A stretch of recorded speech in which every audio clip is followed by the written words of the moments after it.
Point of No Return. The author is J L Libstaff, read by J L Libstaff. Chapter 2. 3 wagons moved in a line, slowly following deep ruts across the grassland. Heat was intense, and the drivers sweltered under straw hats. Wife sat behind them, enveloped in sweat, dust, and grit. In the last wagon, a young woman sat beside a much older man and cried softly. Thomas, her husband, tried his best to ignore her as her tears slowly coursed through the dust on her cheeks. Her father had arranged their marriage. Thomas, a widower and a businessman, needed someone to take with him to the territories. He was leaving his store behind and negotiated a deal with Lana's father, his business for one of the man's 7 daughters.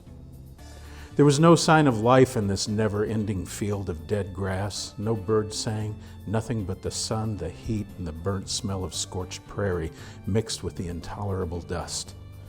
The front wagon rode a boy of 14 who hung his bare feet from the back as he attempted to pencil his thoughts in a leather-bound book between the bumps.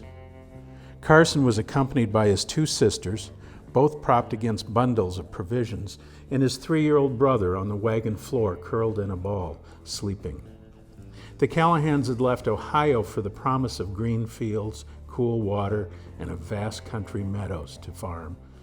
Kaywood Callahan had convinced 8 families to accompany him to California for the good life. They'd left in May, and to date, 5 families had given up and returned to Akron. Kaywood and his wife, Marie, were determined to continue, even when her brother Lawson gave up to turn back the past evening at the way station. Lawson proclaimed his sister crazy to go on in that heat. They argued, and she broke into tears when he said she would likely end in hell. Kaywood lost control and screamed, "Lawson, take your whole damn Fenton clan and go back and die working in somebody else's dirt." He felt personally betrayed by the others who'd left. Now even his brother-in-law had abandoned him. The Callahans prayed for guidance that evening, and later, through a vision in a dream, Kaywood had been assured their path was correct. Marie silently wondered if Kaywood really received messages from God, or if he was just too bullheaded to admit he'd been wrong. That morning, just prior to turning back, Lawson gave his little sister the family cross passed on to him by their father. He tied the small silver piece to one of the horse bridles for luck. Kaywood refused to acknowledge the Fenton family as they left. The remaining 3 wagons moved on without as much as a glance back. Marie feared that Lawson may have been right as she wiped grit from her forehead with a rag as hot as the prairie. The couple in the second wagon had 2 boys, ages 5 and 7. Charlie Lake wanted to give his boys a new beginning. He and Darcy had dreams of a fine, large ranch with a river running through the middle. Cattle on one side, behind barbed wire, and farmland on the other near the house. Darcy dreamed of chickens and rabbits out back in large pens. They would have a homestead big enough for the boys to split when they were grown. They would become right proper young men with their own homes. Girls would fight for a chance to be their wives. However, at the moment, Junior was sick with a fever. Lonnie had become weak and cried constantly in the severe heat. Sun beat down across the flatlands, and there was no relief to be seen as far as they looked. No clouds, no shade, and no chance for hope. But they continued on, craving the cool of nighttime. Kaywood squinted at the horizon and almost believed he saw something. It appeared, and then was lost in the waves of heat. He tried to determine if his eyes were spotting from the sweat or if there was actually something out there. As moments passed, the spot grew larger and appeared to be a rider in the distance. He became animated when he realized his sight was true. "I think it's Horn coming," he whispered to his wife. She looked in the direction he was staring and said, "I don't see nothing," then tipped her head back down to the shade. After another moment, Kaywood spoke a bit louder. "It is, woman. Look hard. It's Horn. That's his painted horse riding towards us. I'll bet he's found the river." She looked again and scarcely saw what he was talking about. Kaywood yelled out, held his right arm to the side, and pulled hard on the reins with his left. "It's Horn. He's back. Hold up. Horn's coming. I can tell his horse." The girls sat up. Carson laid his book inside and jumped from the back of the wagon as the company slowed to a stop. Charlie shouted, "Think we're near the river? Think he found the river?" Lana stopped crying and looked at Thomas with hope in her eyes as he pulled up on the oxen. The men climbed from their wagons and walked forward to wait for their guide to reach them. As he jumped down, clouds of yellow dust rose from footsteps in the dead grass and enveloped them. They seemed to emerge from a haze as they joined each other to watch the horsemen come within sight. Charlie mumbled almost to himself, "I need to soak my kids, cool them. I think we're close to the river." No one responded as they watched the approach. Minutes later, while the sun beat down upon them, the guide slowed and came to the three men standing in front of the wagons. He had a scarf over his nose and mouth, and as he dismounted, he pulled it off, leaving a pink area beneath the lower half of his red, filthy face. He walked his horse to meet the men. Kaywood spoke first. "Did you find it?" And the others joined in. "Are we close? How close are we? Is it cold? We need something cold." Horn held out his hand in the air. "Wait up. Here. Give me a second." He wiped his forehead and the dust burned against his scorched skin. He took a breath and started. "It ain't as good as we hoped, but it ain't all bad neither." Each man looked panicked and Kaywood asked, "How bad is it?" "This damnable heat's got the smoky hill darn near empty. Nothing but mud and cracks. We might be able to squeeze some water out of some of the spots, but there ain't no soaking, no cooling to be done." Charlie screamed, "You're crazy. You found the wrong place. They said there's a whole wide river up there, not some damn muddy hole. You did bad wrong and you just don't want to tell us. You got lost, didn't you?" He started forward. The guide made two fists, raised his arms, and declined to give way. The other two men grabbed Charlie and pulled him back. "What the hell's wrong with you?" said Callahan. "Why'd you even think he'd tell us that it weren't true? Get hold of yourself, man." Horn lowered his hands and stared at the men in sheer anger. He was about to say something when Thomas let go of Charlie and held up his hands in a gesture of amity. "He don't mean it, Horn. His kids is doing badly and he's awful worried." Thomas looked at the man, contrition in his eyes. The scout took a breath and his look softened a bit. "You said it weren't all bad, Horn. What's the good you said about?"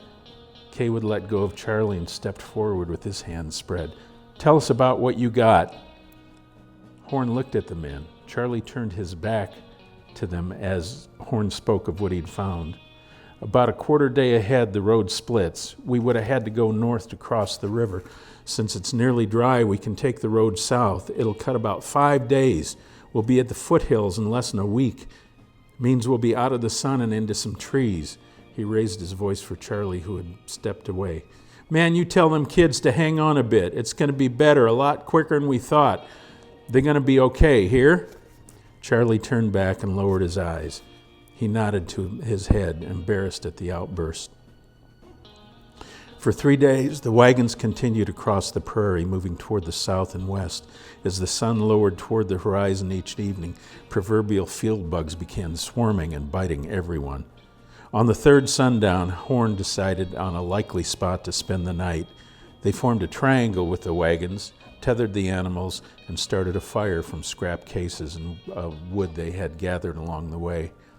The sky became ink black with no moon, and although it was filled with stars, darkness seemed to absorb all the light. The women pulled packs from the wagons and dinner started. When the meager provisions were ready, Kaywood led them in prayer. Marie, the religious foundation of the family, insisted Kaywood give thanks for the group. He did what he could to appease her, and although his beliefs were not as fervent, he used prayer and virtue to pacify and at times manipulate his wife. After eating, Carson found his book and pencil and pulled his blanket from the wagon.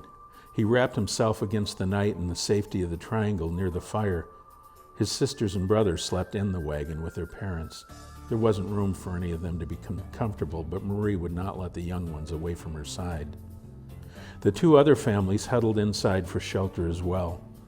Horn lifted the pack from his horse, removed the saddle and blanket, and made his bed opposite the dying embers by which Carson tried to write. He took a bottle from his pack and pulled a huge swig from it. "What are you always putting in that there book, boy?" Carson squinted at the guide as he took another swig from the bottle. Both my grandpas came across the ocean to get here. They both died before I was born. Mama had some of their stories, but how they got here, but most of all, everything they did is gone now. He held up his book. I got this before we left so I could make a record of everything we do to get to California. The story's going to be for my grandkids to know how they got where they are. He smiled. You're in here too, Horn. They'll know everything you did for us.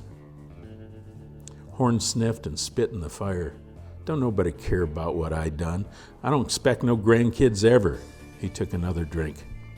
Carson watched as Horn drank himself to sleep quite often in the past few weeks, but he kept it a secret from the others after Horn confided, with all the death and misery I seed out here over the years, if I don't pull a slug now and then, I'd go bat crazy.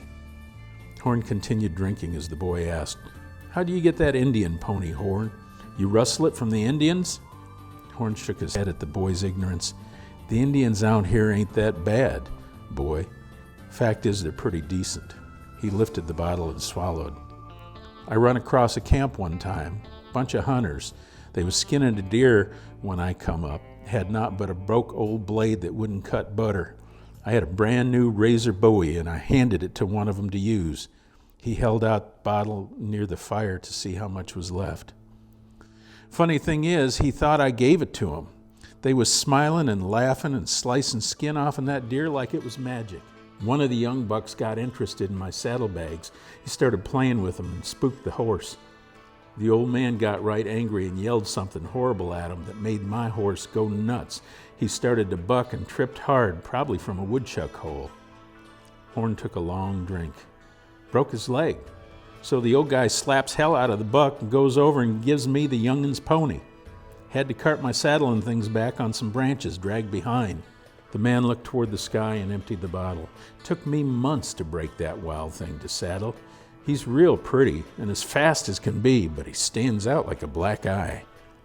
Horn sucked the bottle dry, burped, threw it far into the grass and laid back. Carson thought about Indians for a while as Horn fell asleep. The boy listened to the man's ratcheted, drunken snoring for a while until the noise finally softened. At the same time, all sounds ceased from the wagons. The silence overwhelmed him, and he became nearly unbearable.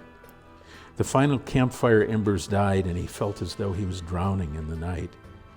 He lay there for what seemed hours until the emptiness was overcome by even deeper shadows. The world faded, and the sound of Horn's breathing dissolved until, at last, all was serene. Carson dreamed of a cat he'd found back home, an old yeller Tom with a torn ear and a scarred eye. It wouldn't let him near, but still, he continued to feed it every day. He never knew if it was the actual male or a female since he couldn't get close enough to find out. So he decided to just call it Cat. Cat came to him every evening when he returned from the field, and he secretly shared whatever food he could muster with it. When he was late or when there was nothing to share, Cat would yell at him in a grating whine that drove him crazy. This night, he dreamed of the irritating animal yowling until it woke him.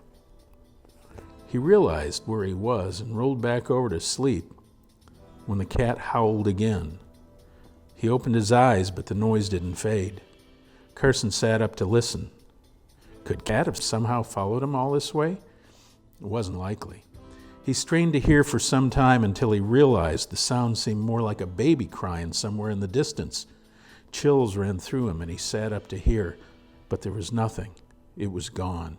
He took a breath, shook his head, and lay back down, figuring it must have been his imagination, a leftover of his dream, or maybe an animal off somewhere in the grass. He started to fade back to sleep when the sound seized him again and jerked him bolt upright. He listened intently. It wasn't a dream. It wasn't a cat. There was no doubt in his mind. It was a baby crying. He rose quietly and stepped up on the footboard of the wagon. The entire thing shifted and the squeak of wood shredded the night. His mother was the only one to wake. What? What's going on? It's me, Mama. I've been hearing something. Stay still a minute and see if you don't hear it too. Marie leaned up, propped on one elbow. Sorry, boy, you're just spooked. I can't hear nothing. He shushed her and held a finger to his lips. She couldn't see his action in the darkness and began to whisper back when she stopped. From far off came the faint sound of a crying. She raised herself on both elbows and listened carefully to what was apparently the wail of a child. Her heart pounded as the noise slowed for a moment and then came back in force. She sat silent while the pattern repeated several times. Finally, she reached next to her and shook Kaywood. He grunted and shifted in a small space. She shook him again and said his name. Kaywood, wake up! He breathed, yawned, and sniffed. What are you doing, woman? Let me sleep. Kaywood Callahan, you listen to me right this minute. Don't you go falling back to sleep now. He blinked his eyes, but the darkness was still complete. What is it? Y'all all right? Kaywood, just be quiet and listen. You'll hear it. He lay quietly for a few moments, then whispered, What the devil is that? Sounds like a baby. Where the devil did baby come from? Kaywood, we got to do something. Sounds like that baby's out there all alone. We got to help it. Marie, how the devil would a baby get out all this way by itself? It's got to be with somebody. He was silent for a moment. In a measured voice, he said, Maybe it's Indians. Maybe we're near a camp. We better have Horn check in the morning. We might need to get the devil out of here pretty quick. Maybe that's why everybody goes north. Kaywood, if it was an Indian camp, there would be someone taking care of that baby. If there was bad Indians out here, they wouldn't have babies with them. Something's wrong. We got to find that baby. Could be somebody's in big trouble. Women, there ain't a thing we can do in this dark. Come light, I'll tell Horn. See what he says, and then we'll do all we can. Right now, can't even find my hand on my arm. I'll have to wait until morning. Marie spoke severely. In the morning, we're going to find that crying baby and help him. It's what God would have us do. I ain't going an inch further until we find that baby and her people. The decision made, Carson climbed down in the darkness, found his blanket again. The three of them lay awake, listening to the distant wailing until the black sky paled in the east.